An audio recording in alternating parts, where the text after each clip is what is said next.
You give me a Coca-Cola and you want me to do jokes. My friend, do you know how much people pay me usually? Look at this guy. Please zoom on him. So these words are not only for them, but only for myself. Sure. We do not know what the future holds. We do not know what tomorrow is made of. Hey, can you imagine? You were going to hell. So this was hell. Left-handed people are intelligent. Maybe the Obamas and the other people, you might have heard about that. I've heard about it. I've heard about it. But you don't agree? I'm not sure, okay. So I prefer not to say.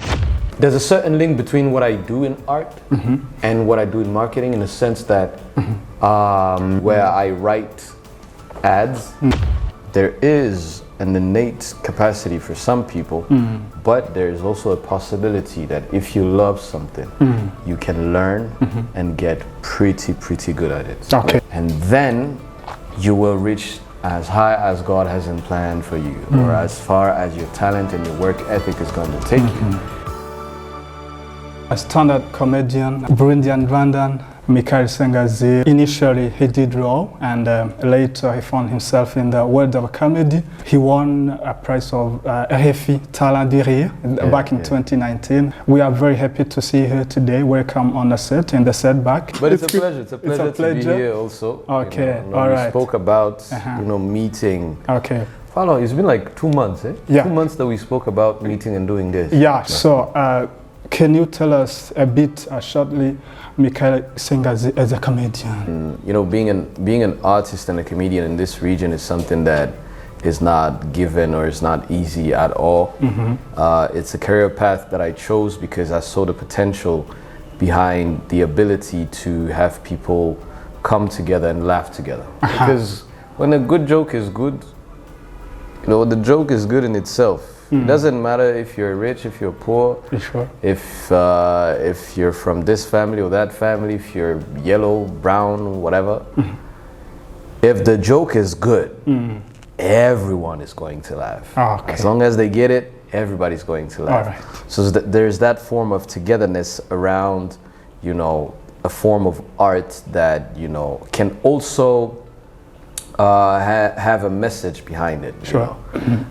So yeah, I would say that if I was to describe me in terms of like a, you know, artist in itself, I wouldn't call myself just a comedian because that would be boxing myself in one area. I am an artist, multidisciplinary, I think that's how they say it, and I started with poetry. I was in secondary school for very weird reasons.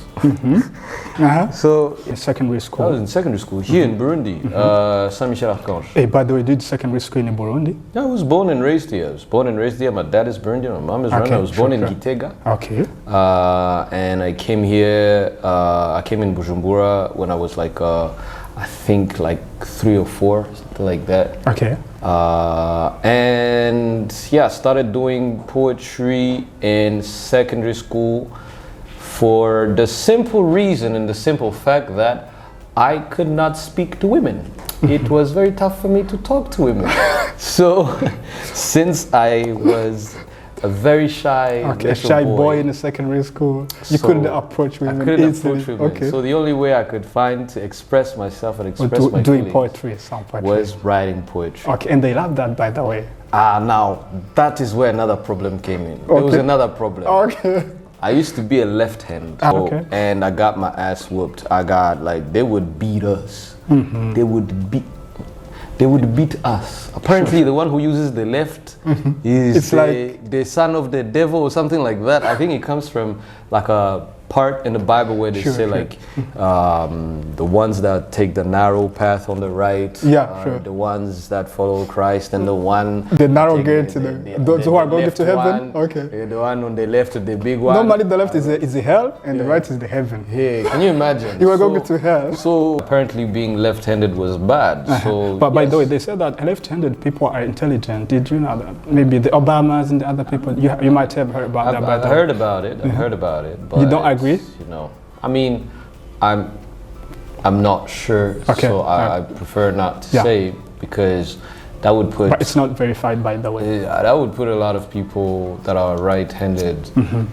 You know, like it probably wouldn't like it. So I guess. All right. I'm not trying to offend anybody. I'm saying like left-handed are more smarter than you. Now they're going to kill all of them. Yeah, now, sure. we don't want them to... Okay. But yeah, like I was saying that I started doing poetry in secondary school because, you know, I was not able to approach women.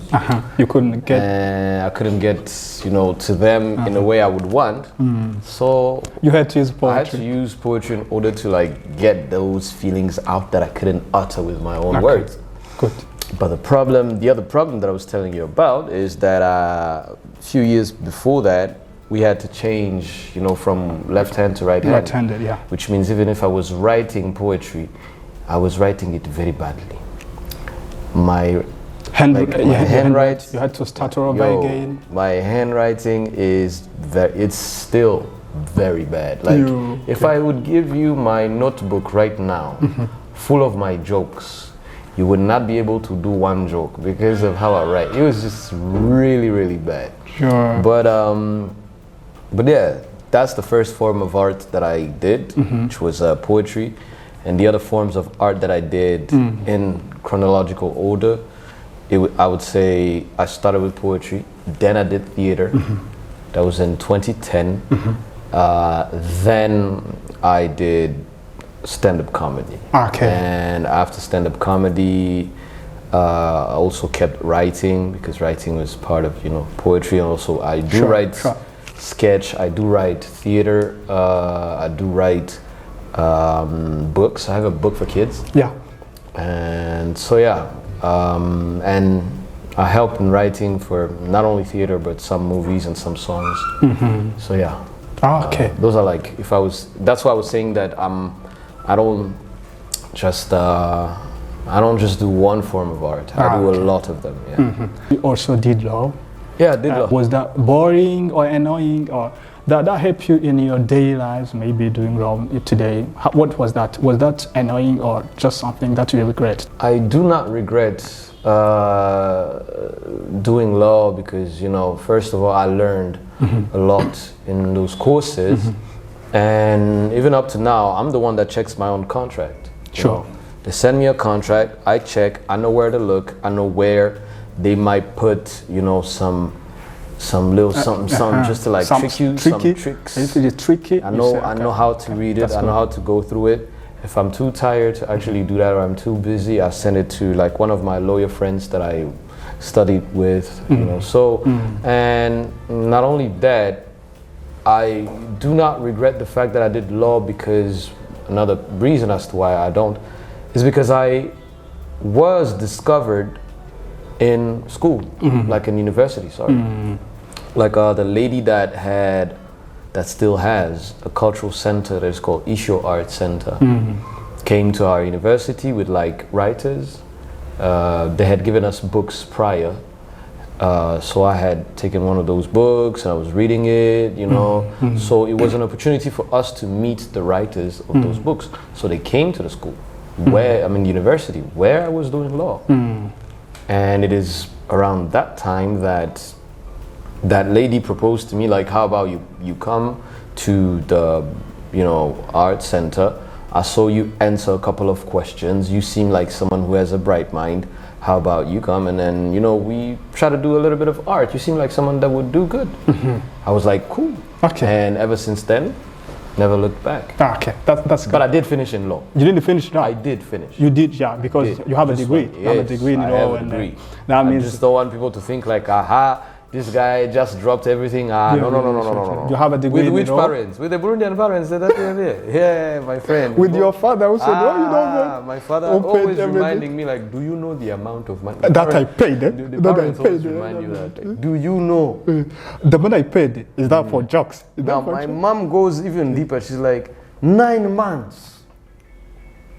9 months I carried you in my belly. She doesn't go just from... She just starts from the beginning. She goes all the way. She has to remind you that she carried you for 9 months. Put clothes on your back. For you to have 43% at school. I'm like, Mom, we didn't have to go all the way back. Don't remind me of that. Yeah, but yes, Yeah, I do have a you have a degree. law degree. I just never practiced. I did internship. Okay. In a law firm, Gasaragelo's firm, in Rwanda, in Kigali. And from then on I did a little bit of marketing. I still am doing some marketing on the side because, you know, one has to pay the bills, first of all. Sure, and second of all, it kind of like comes, there's a certain link between what I do in art and what I do in marketing, in the sense that marketing is like a side hustle? Or yeah, it's like a side job that I do where I write ads. I write ads. I come up with strategy on how to sell something, because when I get on stage, the product is me. That's interesting, by the way. Yeah. So I write ads, I write TV ads, radio ads, and strategy on how to sell something, and I've been doing that for I would say like 7 to 8 years now. Really? So yeah.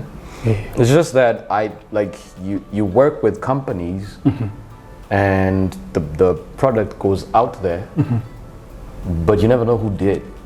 You never know who came up with that plan. You can't put your name under, because the marketing agency's name is the one that is there, not me. So you probably have seen something that I've done and you wouldn't even know it's me. Or you probably heard me at the radio, but you probably wouldn't know it's me. Right, so let's go back. Life as an artist, you said that you're starting doing that when you were in a secondary school doing that. How do you define something like art, or what? Is that something that you can learn, or there is something beyond learning? I'm a firm believer into the fact that each and everyone has a gift. Okay. Each and everyone has a gift that God has bestowed upon him or her. Sure. And it doesn't have to be in art. Someone might be good at like cutting trees, and someone might be good at like keeping cows. Yes. And working in a restaurant. Yeah, and focusing on that can make you even crafting videos. Exactly, doing videos like the guy behind. He's probably, sure. Maybe our next Steven Spielberg. You know, who knows? Yeah, sure. I understand. That's all I wish for you, my brother. Brothers and sisters. So the more work you put into that gift, the easier, air quote easy, because it's not in some aspects. Yeah. But the more you can even find yourself and define yourself and redefine yourself in many, many, many ways. I always wanted to do the stage here when I was back in Burundi, but not only was I very shy, but also I didn't have any opportunity. I was not seeing the possibility of doing so. Sure. And when I went in Rwanda to study, that's when I found the opportunity. While I was living at my uncle's, that's when I found that opportunity. So to come back to your question, there is an innate capacity for some people, but there is also a possibility that if you love something, you can learn and get pretty good at it. Okay, like really work good. on that. But it's just like the amount of hours you put in, because either way, hard work will always beat lazy talent. Right. So yeah. That's interesting. And again, something interesting about you. We hear speaking French, English, Kinyarwanda, Kirundi, Kiswahili. How did you come up with 4 languages that you speak fluently? What's the path or your capacities of speaking such languages, or what's the role of languages in a career path or in your journey as an artist? I was reading the comments. It was in Lille. It was in Lille. Is that Burundian? Or is that a French person or what? I saw you on France 24 in English with Addison Sagant on that interview. Even the person said, okay, you are good at English. So how did you come up, with speaking both English and French easily? What the path about languages? Ever since I was quite young, I was interested in other languages, and I would learn and try to imitate, even if I wouldn't understand, Even if I would not get the whole song, I would still sing the whole song in English, And I can't tell you the amount of Tupac songs Sure. I've. There's this specific song which is called "Hit Them Up," and I don't know if we're allowed to curse in this specific part, but the song starts first off F your B. You understand? And I would, sing that out loud as a kid. I'm singing out loud first off. Even though you couldn't understand what I they're wouldn't saying, understand. You wouldn't understand. And my joining mom, words, and my imitating. Mom, and the thing is, my mom also sure. didn't understand what I was saying, but she was so proud. She's like, "Look at my son." FBs. I'm saying the F words, the B words, all the words. Yeah. But my dad, who understands English, would be like, I don't know if we should be proud or worried, But I like to listen to many different languages, and I find it fascinating. Sure. Like, for instance, I don't speak Arabic. I don't speak Arabic. But I find it fascinating the way it sounds. I love Arabic and I don't even understand Arabic. I love Spanish, don't even understand Spanish. I know some few words here and there, both in Spanish and Arabic. I watch animation in Japanese. I don't speak Japanese, only few words, but I watch subtitles. I just Sure. subtitles. And then you So understand I'm really interested in like cultures and languages. It's very fascinating because it helps you to know not The only person, what they say, how they say it, and because there's a way, it's a part of their culture. exactly. Yeah, there's a way the language is connected to the culture, and it's just beautiful. Yeah. And you might find expressions that we don't use here, and even the way people sometimes take French or English and then they change it into their own that you'll hear in Ivory Coast is not the English you're gonna hear in the UK, Sure. or in France, or the French you'll hear in France. Yeah. So they took it and they adapted it to themselves and their culture and everything. And you will find expressions that are coming from those countries. Those areas, the dialects. And there's this expression in Cameroon, which they say, "Garde-toi bien," which literally means, if I was to translate it, Is that park very well. That's French. okay? Garde-toi bien, park very well. But the explanation behind it, the reason as to why they say it, they're not even talking about the car. Sure. They're talking about you, as in sit well. Okay. Just sit well. So they Be well seated. be well seated and things like that. Or batwa, meaning like you think it's about like fighting, like go ahead and fight. No, it's about like figure it out. So when you learn the language that comes from this or that country, it gives you like a little window about their culture and how to understand them. So it's easy for me when I go like in France and then I see and I learn their ways and how they live. Then I can easily relate with them through my art.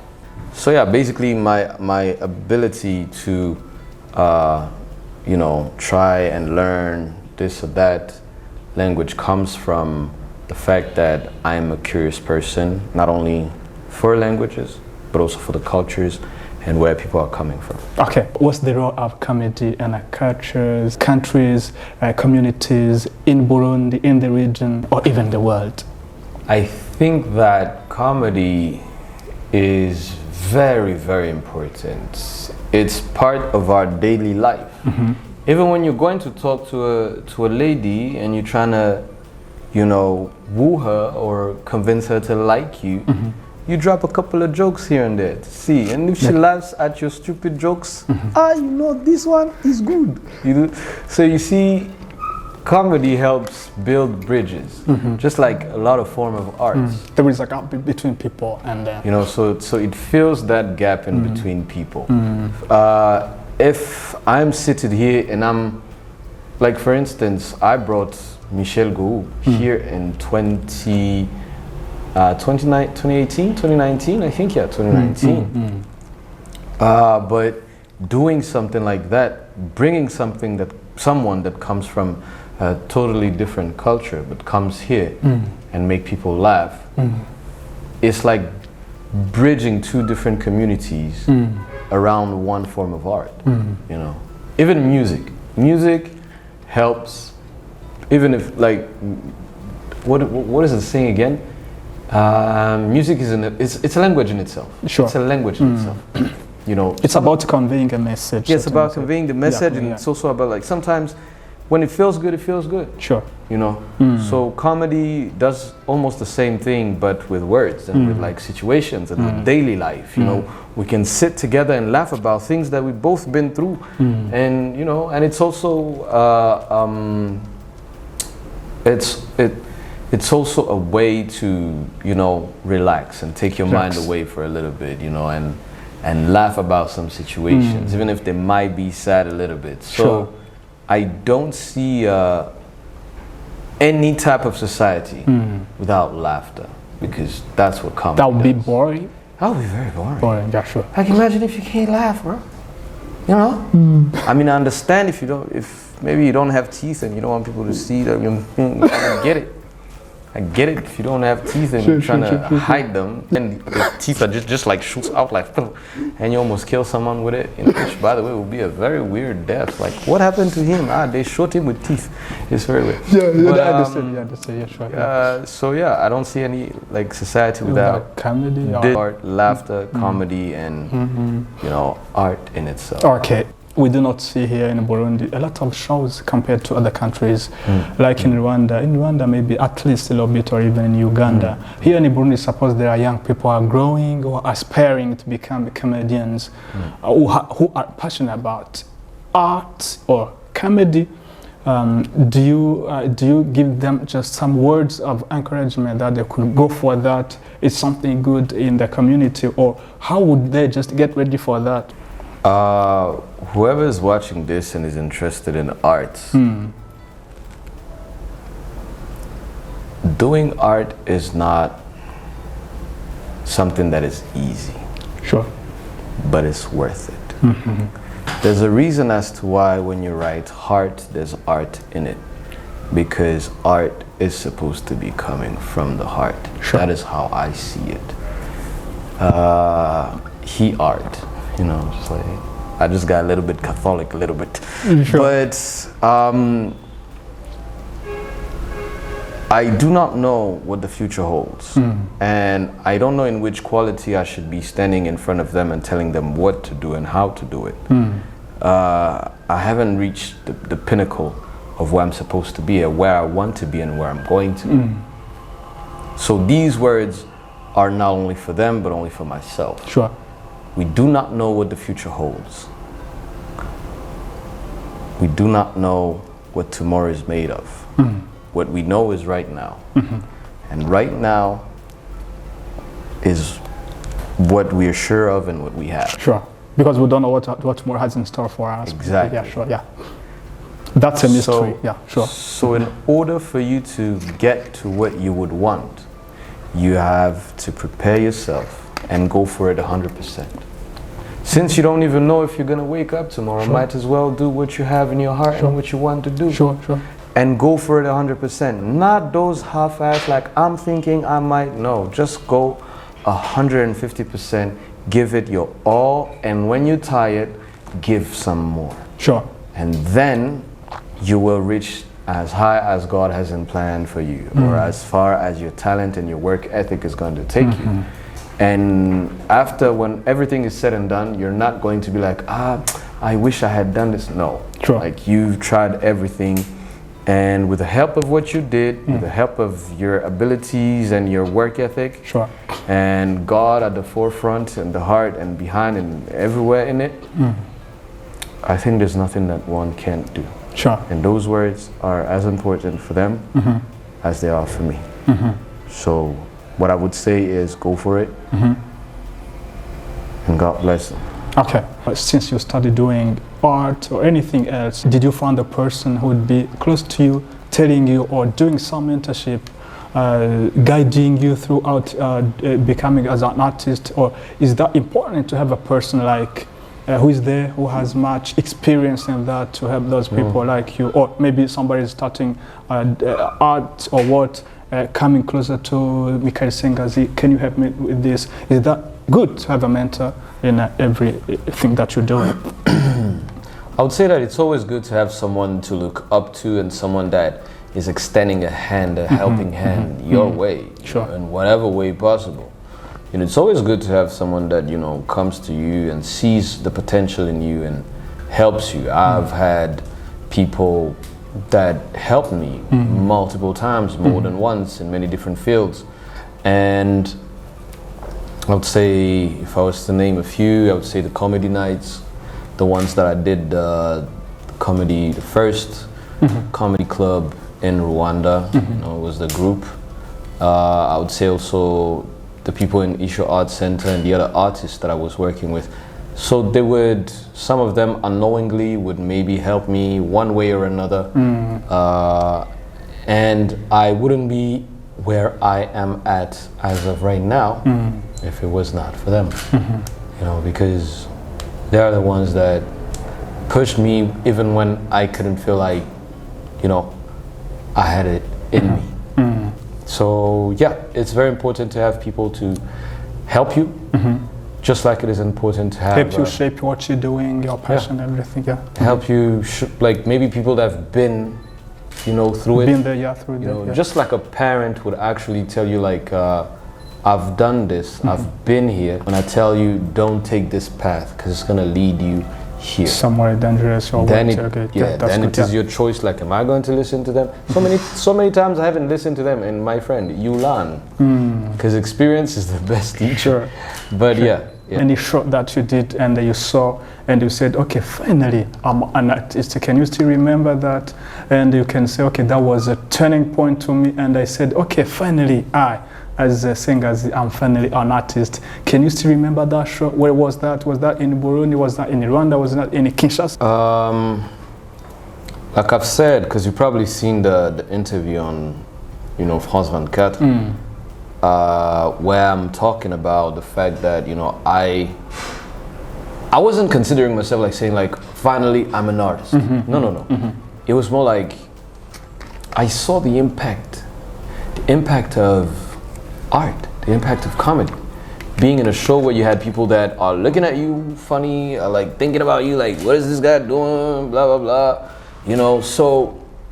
But after the show, they come to you, they congratulate you, and also at the same time, you know, they're welcoming, and you see that it switched from one feeling to another, just because they felt the message that I was trying to convey, which was simple. We are all in this together, you know. And that is the show that made me feel like this is important and this is what I want to do. And that was in Kinshasa. I was in 2012 on a festival called Toseka, which is Lingala to, I think it's like Let's Laugh, something like that, or yeah. And yeah, that is the moment where I say like I want to do this, but I sometimes still have imposter syndrome. It happens to a lot of people that are in this industry of art. Sometimes you're like, am I qualified enough to be here? Do I know what I'm, because I didn't do any like art school, but through the experiences that I you know been through, and the other mentors, the one that shaped me, the one that showed me the way, I was able to attain a certain experience that even people that might have done those art school do not have. Before we finish, and I thank you from the bottom of our heart, we'd like to finish with laughing. I don't think a Coke is enough for me to do jokes on it. Like, my friend, you give me a Coca-Cola and you want me to do jokes. My friend, do you know how much people pay me usually? Look at this guy. Please zoom on him, zoom on him, zoom on him, zoom on him, zoom on him. Normally, your family should be ashamed. All right. Coca-Cola for jokes. Look at this guy. Now, you see. thank you so much, Mr. No worries. It has been a pleasure. Thank you, sir. Okay. Thank you very much Good, once again.